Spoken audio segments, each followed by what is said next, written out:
Dans sa cuisine, Fatima prépare ses traditionnels sablés de Noël.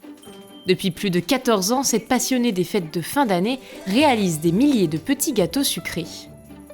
Aujourd'hui, elle prépare des oursins, une recette qu'elle connaît bien et qu'elle aime partager. Première étape, mélanger les ingrédients.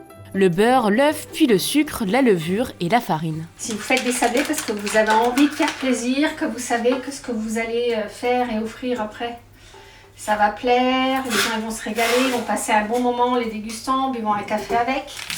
Là, ça match. Une fois mélangée, la pâte est transformée en petits boudins avant d'être emballée dans un film alimentaire.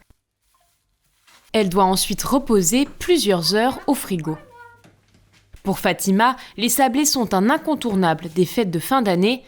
En 2023, elle prévoit d'en produire plus de 4000. Pour moi, Noël, ça représente ça, être en famille, se retrouver, partager un bon moment et boire un café avec 2-3 petits sablés, se régaler, je trouve qu'il n'y a rien de mieux, quoi.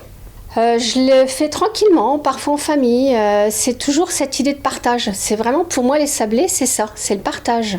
Que ce soit dans la préparation, parfois je demande à mes enfants de venir me donner un coup de main ou des trucs comme ça, et c'est du partage, on partage un moment ensemble, on fait une activité ensemble, enfin voilà. Et puis ensuite, quand on les déguste, en général, on ne le partage pas tout seul, le sablé.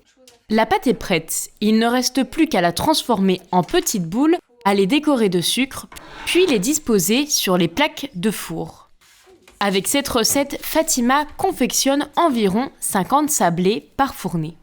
C'est parti pour 10 minutes à 180 degrés. Dès qu'ils ont refroidi, ils se dégustent en famille comme le veut Fatima et se conservent parfois pendant plusieurs mois.